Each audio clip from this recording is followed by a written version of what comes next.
أعوذ بالله من الشيطان الرجيم بسم الله الرحمن الرحيم الحمد لله رب العالمين الحمد لله الذي هدانا لهذا وما كنا لنهتدي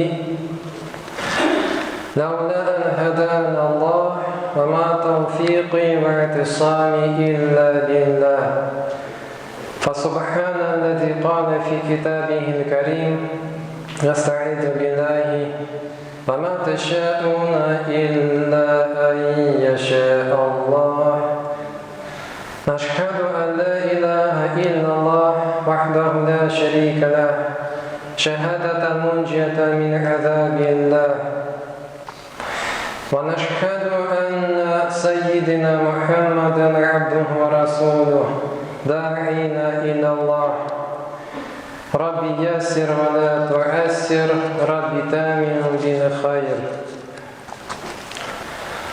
Барлык галәмнәрнең Раббысы булган үзенең төрле ниъмәтләре белән ниъмәтләгән Аллаһ Субханаһу ва Тәгаләгә хәмд һәм сәналар барча мактауларыбыз, улуглауларыбыз булса иде. Аллаһ Тәбарәка ва Тәгаләнең хәбибе һәм хак илчесе галәмнәргә рәхмәт буларак җибәрелмеш сөйкле пәйгамбәребез Мөхәммәд Мустафа алейһиссалам аның гаиләсенә, барлык сахабаларына сәламнарыбыз һәм салаватларыбыз булса иде. Мөхтәрәм дин кардәшләрем, ассаламу алейкум ва рахматуллаһи ва баракатуһ. Пәйгамбәребез Мөхәммәд Мустафа алейһиссалам үзенең хадисендә безгә хәбәр итте. Чыннан кайчан Аллаһның иманлы кулы бу дөнья тормышы белән аерылган вакытта һәм киләчәк мәңгелек арасында булып, аның янына күктән ак йөзле кояш кебек фәрештәләр төшәләр. Алар үзләре белән саванны һәм җәннәттән хуш исле сумаланы алып киләләр. Һәм алар аның янында утыралар.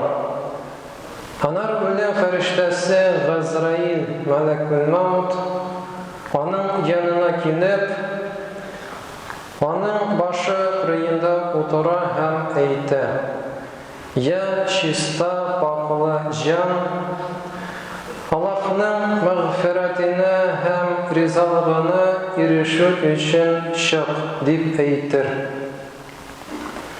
Һәм шул кеше җиңе белән җанны бирә. Үлем фәрештәсе һәм башка фәрештәләр белән шул җанны алып, хуш исле саван белән әйләндереп, төреп куялар.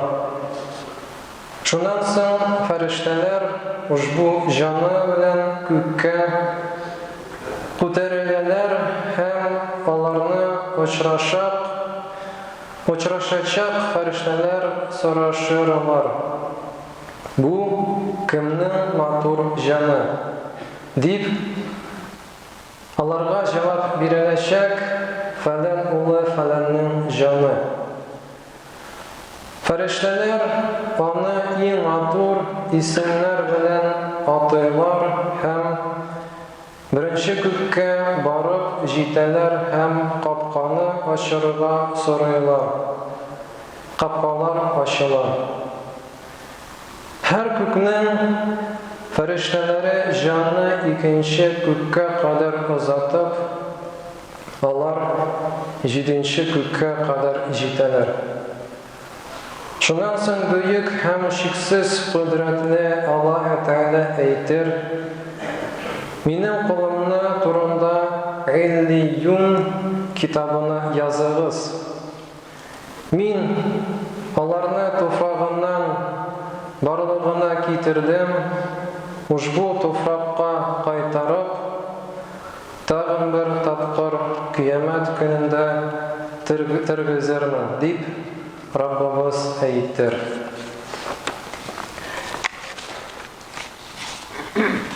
Шул кешенең җаны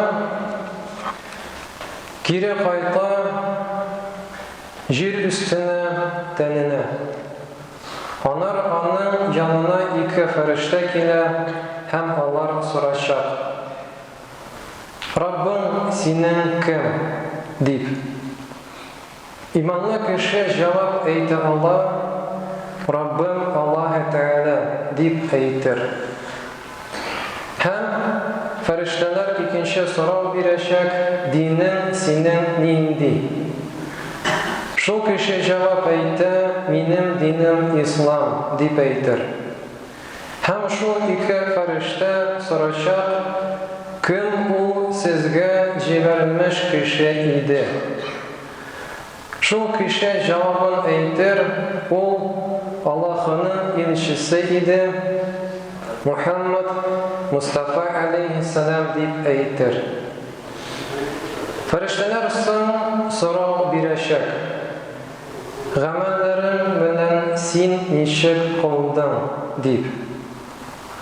Иманлы кеше әйтер: Мин Аллаһның китабына укыдым, мин ушбу китабына иман китердем, ышандым дип җавап бирер. Аллаһ Тәгалә әйтер: Минем кулым дөресен сөйләде, аның өчен җәннәтне караватын җәйгез. Минем кулымны җәннәт киемнәренә киендерегез һәм минем кулым өчен җәннәтнең капкаларын ачыгыз, әйтер Аллаһ Тәгалә. Һәм адам баласына җәннәтнең ниъмәтләренә хуш исләрне китерәчәк һәм аның кабере иркен булып киңәя. Шуннан соң аның каршына матур йөзле, матур киемле, хуш исле белән бер ир кеше кыяфәтендә зат киләчәк һәм ул әйтер: Мин сиңа шатланырлык хәбәрне әйтәм. Сиңа вәгъдә ителгән ушбу көн һәм адам баласы сорашак: Кемсең син? Синең йөзең яхшылык алып килүченең йөзе дип сорау бирәчәк. Шул ир кеше кыяфәтендә бер зат әйтер: Мин синең изге гамәлләрең дип әйтер. Һәм ушбу шатлык аркасында мөэмин булган кеше әйтер: Раббым, кыямәт көне тизрәк килсә иде, Раббым, кыямәт көне тизрәк килсә иде, мин гаиләм янына кайтсам идем һәм байлыгымны яңадан табыр өчен кыямәт көне тизрәк килсә иде дип мөэмин мөселман кеше әйтер. Һәм ушбу хадисне дәвамында дөреслектә кайчан имансыз Аллаһның кулы бу дөньяви тормышы белән аерыла, бу дөньяның һәм киләчәк мәңгелек тормышы арасында булганда күктән төшәләр аның янына кара йөзле белән фәрештәләр. Алар үзләре белән каты тупас тукыманы алып киләләр һәм аннан соң якында гына утыралар. Аннары үлем фәрештәсе Газраил, Малакул Маут, аның янына килә, аның башы кырыенда утыра һәм әйтә: Я кабахат начар жан, Аллаһның ачуын күрергә чык дип әйтер. Шуннан соң имансыз кешенең җаны бөтен тән буйлап тарала һәм үлем фәрештәсе шул кешенең җаны тартып ала. Шул авыр хәлдә ничек җанны yolqib qiyafetinde çıgara. Hem uşbu mizginde ölüm feriştesi başka ferişteler bilen şu canlı alalar hem katı topaz tukuma bilen eğlendirip türüp koyalar.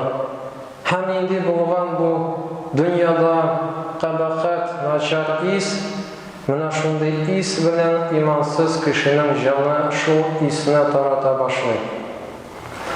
Anar ferişteler uşbu canı bilen kükke kütereleler hem alarını uçraşak ferişteler soruşurlar. Bu kimnin kabahat naçar canı? Alarga cevap verilecek falan oğlu falanın canı deyip aytırlar. Hem alar ana isen şağında in hurlaklı isimler bilen atıyorlar. Ferişteler bu canının kökke menseler de işiklerini aşarıga sorup, lakin kök işikleri açmayacak olan. Hem Peygamberimiz bu hadisini söyleyip, Kur'an'ın bir ayetini okudu. Bismillahirrahmanirrahim. La tufattahu lahum abwabus sama. Onlarga kök işikleri açılmaz deyip Peygamberimiz ayetini okudu. Onlar büyük hem kudretli Allah-u Teala ayettir. Onun turunda yani imansız kişinin turunda Siccin kitabını yazırız deyip ayettir. Şundan sonra ferişteler onun canın yer üstüne ırgıtalar hem onun canı üst tenine kaytarılacak. Hem şu imansız kişinin yanına yine iki ferişte hem onlar soracak. Rabbin senin kim? Şu kişi cevap ayta almaz, aytır bilmem deyip hem ferişteler ikinci soru verecek. Dinin senin nindi. Şu kişi cevap aytalmaz, bilmem deyip aytır hem şu iki ferişte soracak. Kim o sizge jiberilmiş ilçisi idi? Bunda da imansız kişi cevap aytalmaz, bilmem deyip aytır.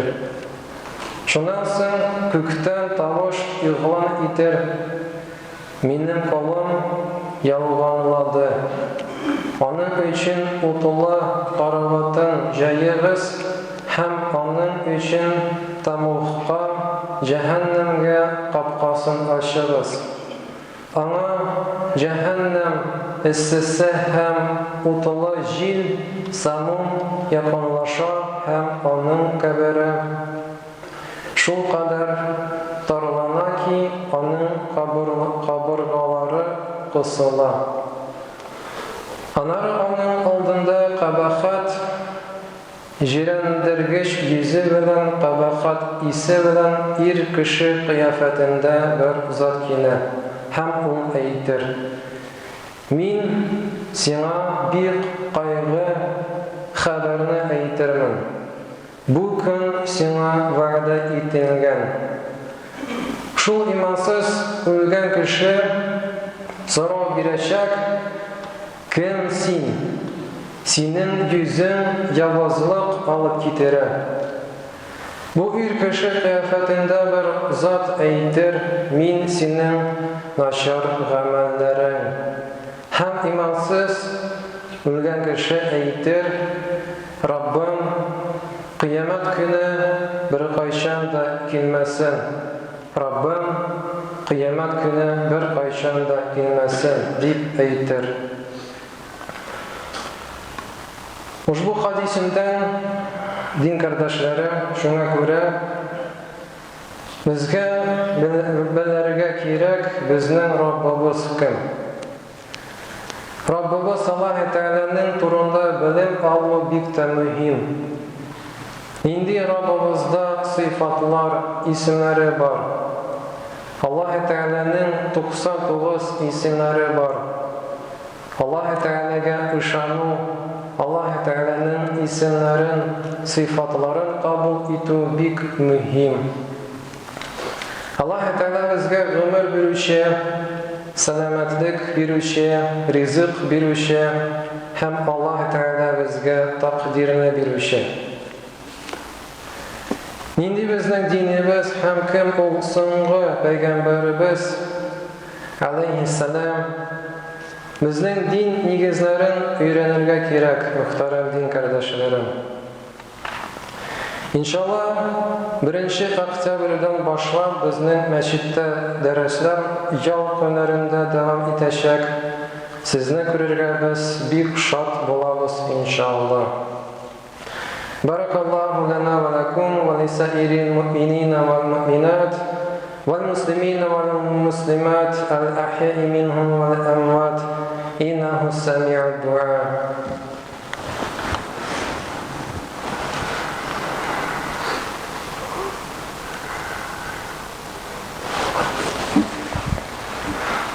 Bismillahirrahmanirrahim. Alhamdulillahi rabbil alamin. Wassalatu wassalamu ala sayyidina al-awwalin wal akhirin Muhammadin wa alihi wa sahbihi ajma'in. Qala azza wa jalla fi kitabihi al-karim, inna Allaha wa malaikatahu yusalluna 'alan nabi ya ayyuhalladhina amanu sallu 'alaihi wa sallimu taslima.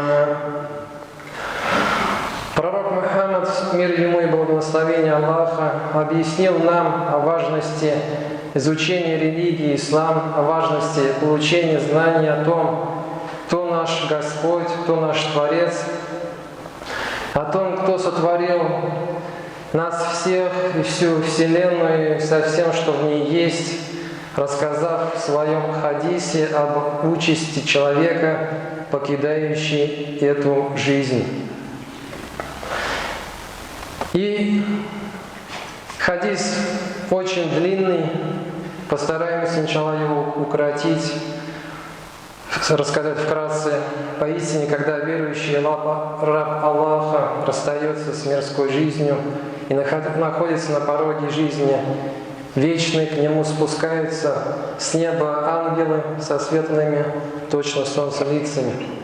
Они приносят с собой саван, благовоние из рая и садятся неподалеку от него. Затем к нему подходит ангел смерти и усаживается у его изголовья и говорит: «О чистая душа, выходи навстречу прощению и благосклонности Аллаха». И душа начинает покидать тело с легкостью, подобно тому, как капля вытекает из горлышка сосуда. И ангел смерти прибирает эту душу вместе с другими ангелами. Они поднимаются, они сначала облекают эту душу в саван из рая, и вместе с этой душой они поднимаются через небеса. Сначала они поднимаются к первому небу, встречают там других ангелов. Другие ангелы спрашивают, чья это душа. Чья это прекрасная душа? Ангелы, которые сопровождают душу этого человека, говорят, что это сын такого-то, это такой-то сын такого-то. И эту душу называют самыми прекрасными именами, которые его звали при этой жизни. И когда они поднимаются на край первого неба, просят ангела открыть врата для того, чтобы пройти на следующее небо. Врата открываются, и так они достигают вплоть до 7-го неба. И великий Аллах говорит: «Впишите весть о моем рабе в верховьях рая в книгу Эль-Лийюн и верните моего раба на землю, ибо я сотворил их из нее, в нее же их я возвращу, и из нее их изведу еще раз». И тогда душа возвращается на землю, в могилу, в тело. И затем к нему приходят два ангела, которые спрашивают у него несколько вопросов. Первый вопрос, они спрашивают, кто твой Господь? Душа верующего человека отвечает, мой Господь Аллах. Дальше они спрашивают, какая твоя религия? Этот человек, отвечает, моя религия, ислам. И эти два ангела дальше спрашивают, что за человек был послан к вам? Этот человек отвечает, это был посланник Аллаха, саллаллаху алейхи вассалям. И два ангела спрашивают последний вопрос, как же ты поступал? И этот человек начинает отвечать, что я читал книгу Аллаха, уверовал в нее и был верен этому.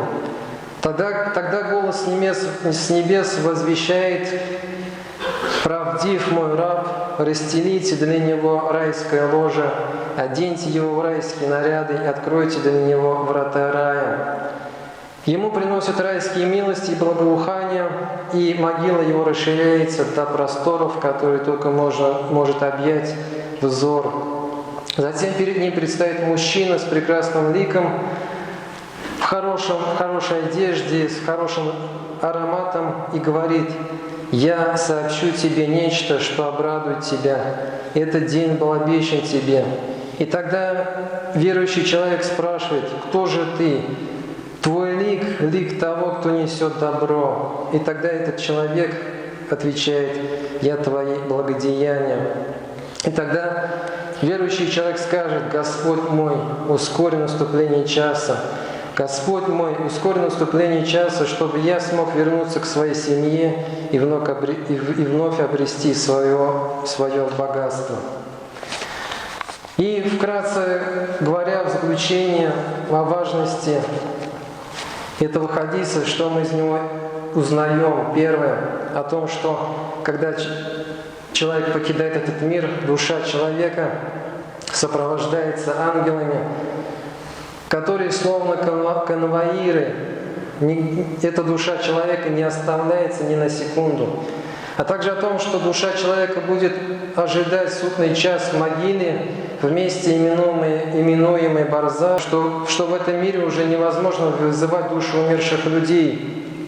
Души усопших людей не блуждают по земле, их невозможно вызвать. Все, кто приходят, это все, кто приходит к людям от имени усопших, это шайтаны в облике этих людей. И второе, что мы знаем о важности из этого хадиса, о том, что очень важно, зная нашу участь, очень важно изучать религию ислам, важно изучать сифаты, имена Всевышнего Аллаха, о том, что Аллах, дающий жизнь, здоровье, пропитание, о том, что наша с вами жизнь, судьба находится во власти Аллаха. И также, уважаемые братья, нужно сделать объявление о том, что со следующей пятницы, иншаллах, если будет хорошая погода, джумра намаз у нас будет проводиться на улице, на территории мечети Ярдем, на лужайке. Поэтому по возможности приходите с намазлоком. Мы со своей стороны постараемся постелить, но все равно на всякий случай берите с собой намазлок. Эта практика существовала в прошлые года. Это позволяет нам всем разместиться в рядах молящихся.